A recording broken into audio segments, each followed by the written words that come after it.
roots up. So we're pulling the last of these beans down. Last night the temperature dropped between, I guess, 29 and 30, which means all these leaves shriveling up is not a lack of water.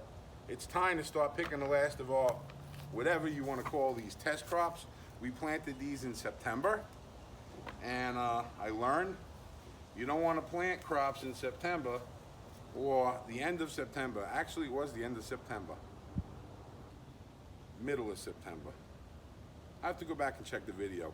Maybe it was the second or third week of September where we planted a bunch of stuff that we really didn't get anything out of. We planted squash, we planted several things we got nothing out of. But right now, these were in the beginning of September. And they grew up, and you know, we're getting little handfuls of beans off of them. But what we did was we learned.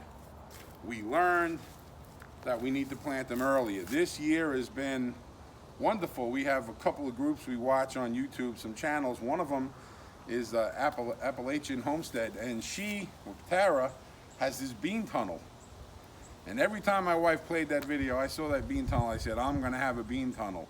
So we practiced, and she's always talking about how Missouri Wonders. I finally found Missouri Wonder beans. We have about 200 beans to plant in the spring. So this tunnel, if we did everything correctly, next season, I'm going to send you a video of this whole tunnel. You won't even be able to see anything. There's going to be so much leaves, and beans are going to be hanging, and I'm just going to be excited because I could see it in my mind, and I got everything ready. We got the tunnel, we got the dirt, and we got the seeds. So now it's just a matter of waiting till the spring. When the spring comes, we'll plant those beans, and I will have a Missouri Wonder bean tunnel, and I'll dedicate that one to Tara on the Appalachian channel because her and her husband, they've got a farm and we've learned a lot from them. Several other channels we'll mention at other times, but that one, bean tunnel. So right now, I know that it's probably not the best time, but this spaghetti squash is gonna be small. I have no choice. The plant's dying. I guess it was too cold, so we got a small spaghetti squash. Let me get out of this tunnel without tripping. I enlisted my granddaughter to do the videotaping. Hi. Oh, look at this. Some more beans. Yeah, we did pretty good for, I mean, like I said, the second week of September, we planted them. And we didn't plant a lot. I just wanted to see how it worked. And the beans did exactly what they were supposed to do. They shot straight up this little tunnel. 4 panels. That's 4 cattle panels. I gotta find another place in the yard and make another one. Another spaghetti squash, not ready, but it is what it is. We really can't leave everything out here because it's getting colder and it's getting frozen. We have 3 different kinds of kale growing right now, and I think that we're just gonna leave the kale alone tonight. Basically, this one is red Russian. This one is red Russian kale. And it's another crop that we started at the end of September. We planted a whole bunch of stuff at the end of September just to see how we would do. This one is Scotch corked kale. And my niece, she asked me about kale, so I think, let me try it out. And I'll tell you what, we're gonna leave this because even though it's cold, this one is a dwarf Siberian. Dwarf Siberian. And this kale looks like it's doing wonderful. It doesn't even matter that it was cold last night. So I'm gonna let this crop ride and we'll see how it does.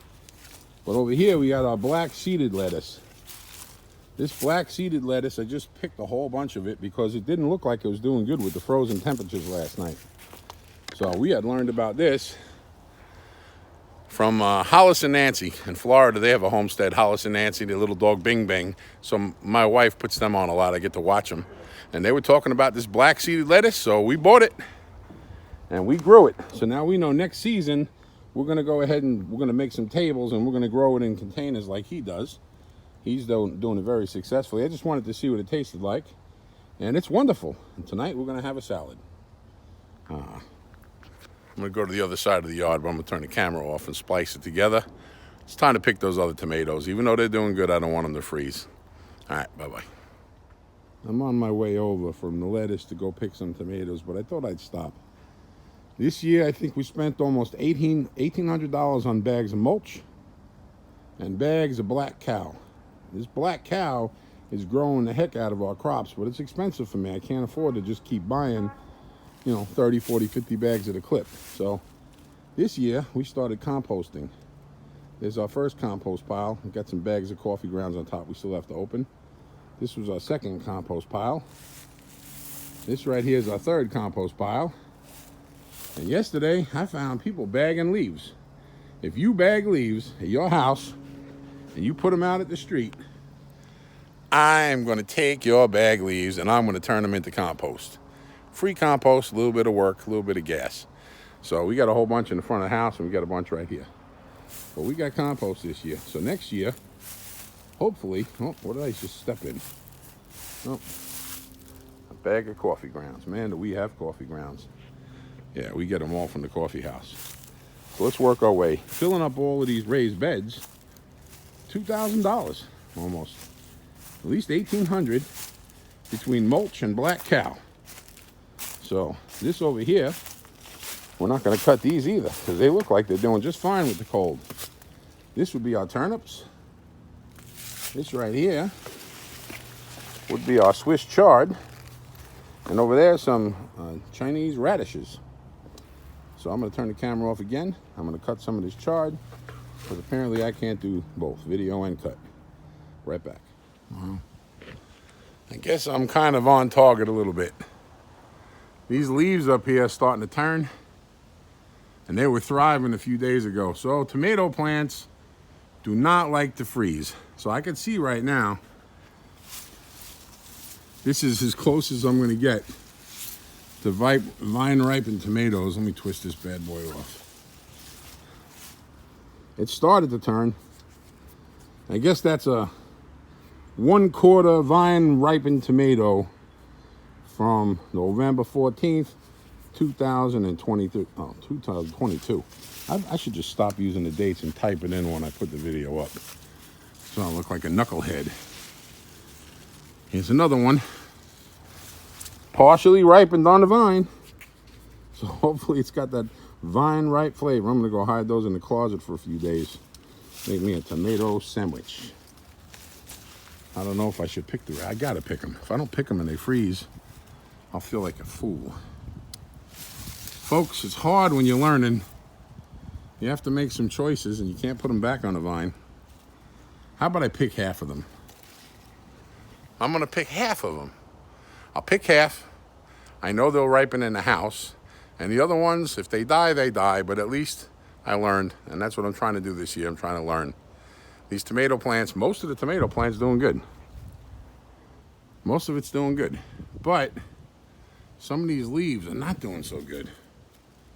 And I don't know if maybe they do need water. Maybe I should hose them. I give them some water. But it did pour out a few days ago. Rudy, what to do? I'm going to water it and leave half the tomatoes. Bye. Wow, I got a full basket for the salad tonight. We got basil, purple basil and green basil. That's going in the pepper soup. That's going in the tomatoes for the tomato soup. Swiss chard, black seeded lettuce. That's going in the salad for tonight. Remember, you're never too sick. You're never too out of shape. You're never too old. One pot, one plant, one patio. You just get started and it will spread. I'm kind of huffing a little bit today. Trying to videotape in the middle of walking around this whole garden and cutting all this stuff. I got me some exercise today. Might not be like these people I see jogging, but I'm en route. I'll get there. God keeps me alive. Good Lord keeps me alive. You'll see me go through the rest of the process. Have a good day.